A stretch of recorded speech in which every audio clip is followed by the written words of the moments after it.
Message কৰিছিলে নেকি? তেওঁ হাই বুলি মোক মেছেজ কৰিছে। কিয় না কোৱা? মিছা কথা নকবা।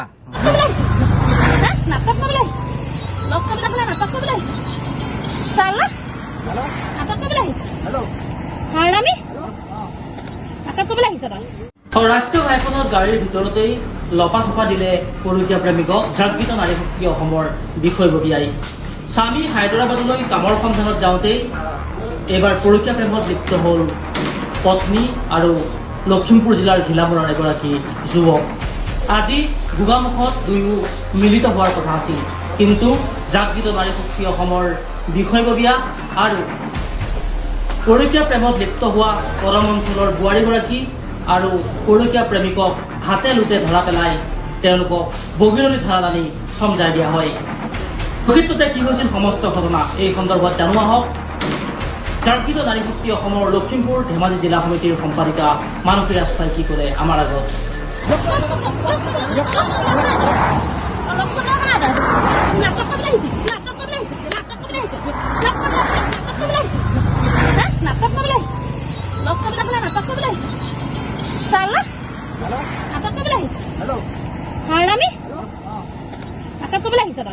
কথাটো কি হৈছে মানে এই ল'ৰাটো ঘিলামৰাৰ এই কিবা হেৰি লক্ষ্যজিৎ গোহাঁই ঘিলামৰাৰ ল'ৰা। সি আমাৰ কদমৰ এজনী বোৱাৰীৰ লগত সি নন ষ্টপ কথা পাতি থাকে আৰু কথা পাতে সেইটো কাৰণে ইহঁতৰ গিৰিয়েক আছিল আমাৰ লগত। সেই কথা পতাৰ কাৰণে মানে ইহঁতৰ ঘৰত ডেইলি কাজিয়া, ডেইলি অশান্তি, কথা পাতে মানে অশ্লীল ভাষাৰ সীমা নাই, ইমান লেতেৰা কথা পাতে।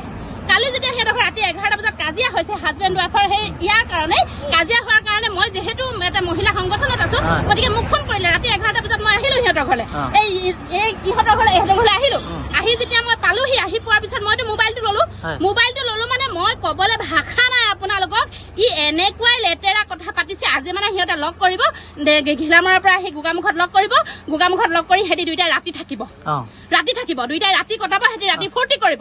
সমাজখনত কি হবলৈ গৈ আছে? পৰকীয়া প্ৰেমৰ পৰাই এখন ঘৰ ভাগি গৈছে। পৰকীয়া প্ৰেমৰ পৰাই গোটেই মানুহ মানে নিজৰ সন্তানক মাৰিবলৈ মানুহে কুণ্ঠাবোধ কৰা নাই। তেতিয়াহ'লে এই ব্যাধি যিটো আমাৰ সমাজত যিটো মানে প্ৰচলিত হৈছে, এই ব্যাধিটো কেনেকে আঁতৰাব লাগিব? গতিকে আমি এতিয়া লৈ আহিছো এখেতক বগীনদী আৰক্ষী থানাত আমি চমজাই দিম। প্ৰশাসনে কি ভূমিকা লয় নাজানো, কিন্তু এই প্ৰথম আৰম্ভ যেনেকে কৰিছো এনেকে কিন্তু সমাজত প্ৰত্যেক দিনে আমি এনেকুৱা পৰকীয়া প্ৰেমিক তথা পৰকীয়া প্ৰেমিকাবিলাকক ধৰি আমি যেনেধৰণে ব্যৱস্থা ল'ব পাৰো তেনেকে বিহিত ব্যৱস্থা আমি কৰি যাম। আজি তেখেতৰ ঘৰটো ক'ত? ঘিলামৰা। কি নাম বুলি ক'লে? লক্ষ্যজিৎ গোহাঁই। বিয়া পতা নে? বিয়া নাই পতা, ডেকা ল'ৰা। সি যিগৰাকীৰ লগত ধৰক পৰকীয়া প্ৰেমত লিপ্ত হৈছিল তেখেতৰ ঘৰ কদম যোৰহতীয়া। তেখেতৰ ল'ৰা ছোৱালী 5 বছৰীয়া এটা পুত্ৰ সন্তান আছে। হাজবেণ্ড আছে, গিৰিয়েক আছে। কিমান দিনৰ পৰা চলি আছে এইটো? ইহঁতৰ বহুত দিন হ'ল। মাজতে অলপ দিন ই হায়দৰাবাদত আছিলে, মানে মহিলাগৰাকীৰ গিৰিয়েক হায়দৰাবাদত থকাৰ কাৰণে ইহঁতৰ হেৰি হৈছিলে, তেতিয়া বহুত প্ৰেম বেছি হৈ আছিলে। তাৰপিছত যেতিয়া হায়দৰাবাদৰ পৰা আহিলে তেতিয়া অলপ সিহঁতৰ খাম কাটিছিলে, কিন্তু এতিয়া মানে ইহঁতে থাকিব নোৱাৰা অৱস্থা, মানে দুইটাৰে কথা নপতাকে থাকিব নোৱাৰে, ভিডিঅ' কল নকৰাকে থাকিব নোৱাৰে, মানে অশ্লীলৰ সীমা চেৰাই গৈছে, মানে অশ্লীলতাৰ। গতিকে আজি মানে সিহঁতে উপায় নাপায় দুইটাই লগ কৰিব, মানে এনেকুৱা এটা চিটুৱেশ্যন সিহঁতে পৰিৱেশ বনাই লৈ। কিন্তু যিহেতু মানে 100 গৰু মাৰিলে বাঘৰ মৃত্যু আজি আমাৰ হাতত পৰিলে। আমি গোগামুখ চেণ্টাৰৰ পৰা ধৰি আনিছো। একদম হাতে লোটে। মানে মানুহজনীও মিলিব লগ পাবলৈ গৈছিলে নেকি? মানুহজনীকতো আমি আনিব লাগিব ন, প্লেনিং কৰি, তেতিয়াহে আমি তাক ধৰিব পাৰিম।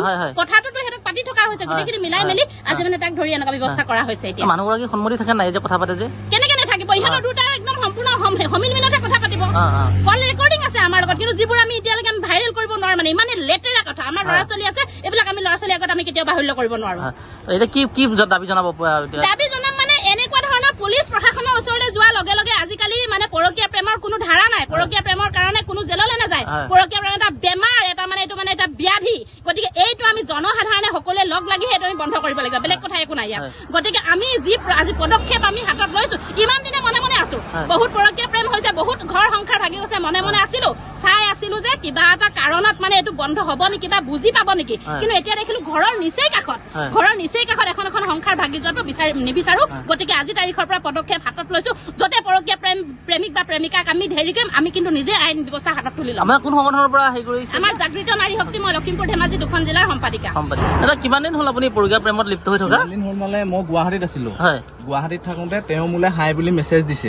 হাই বুলি মেছেজ দিয়াৰ পিছত মই তেতিয়া কৈছো কোন হয়নো আপুনি তেওঁ তেতিয়া ক'লে মই তেতিয়া নম্বৰটো দিলো তেওঁ মোলে ফোন কৰিছে তাৰপিছত এই দাদাই গম পালে দাদাই মোক ফোন কৰিবলৈ কোৱা নাই মই ফোন না কৰা কালি মই হাই কি কৰিছানো বুলি মেছেজ এটা দিলো ফেচবুকত অনলাইন দেখি পিনি তাৰপিছত তেওঁ ক'লে তাৰপৰা তেওঁ মই নম্বৰটো দিয়া নাই মিছা কথা নকব আপুনি মই নম্বৰ দিয়া নাই নম্বৰটো ডিলিট হৈ গ'ল বুলি কৈছে মই নম্বৰটো মুখতে কৈ দিছো ফোনটো লাগি থাকোঁতে হোৱাটছএপত কথা পাতি আছিলো এতিয়া তেওঁ নম্বৰটো টুকি পিনি মোলে ফোন কৰিছে তাৰপিছত কথা পাতিছো অলপ বেয়া বেয়া কথা অলপ পাতিছো বাৰু না পতা বুলি নকওঁ সেইটো হয় বিয়া পতা বুলি জানেনে বিয়া পতা বুলি জানো মই কিন্তু মই সেইবিলাক একো বেয়া কামত যে বেয়া কথা পাতিছো কিন্তু বেয়া কাম একো আপুনি বিয়া পতা নে নপতা মই নপতা ক'ত ঘৰ আপোনাৰ ঘিলামৰা কি নাম লক্ষ্যজিৎ গোহাঁই তাৰপিছত আজি কি হ'ল ক'ৰবাত ধৰি আনিলে আপোনালোকক মোক গোগামুখতে ধৰিলে প্ৰকৃততে এওঁ মোক কৈছিলে ময়ো কৈছিলো মানে ৰাতি কথা পাতি থাকোঁতে লগ কৰিম বুলি কৈছিলে তেওঁ এতিয়া জেগা মেনেজ কৰিলে মোক কৈছে মই আহিছো মানে তেওঁ গোগামুখতে লগ কৰিম মই আকৌ মোৰ লখিমপুৰ ফুলবাৰী এজন মোৰ ল'ৰা আছে লগতে আমি ডিউটি কৰা মোৰ ল'ৰা এজন আছে সেই ল'ৰাজনে মোক মাতিয়ে আছে মানে ঘৰলৈ মই 2 তাৰিখে আহিলো তেওঁ মোক মাতি আছে মই তেওঁলোকৰ বোলো এওঁকো এনেই চাই যাম কিন্তু মই সেইবিলাক বেয়া কামত কচম কৈছো মই সেইবিলাক লিপ্ত কথা পাতিছো কি কাম কৰে আপুনি মই গুৱাহাটীত চিকিউৰিটি কৰিছিলো আপুনি বিবাহিত বুলি জানে বিবাহিত বুলি মই তেতিয়া গম পাওঁ প্ৰথম তেওঁ মেছেজ কৰিছিলে নেকি তেওঁ হাই বুলি মোক মেছেজ কৰিছে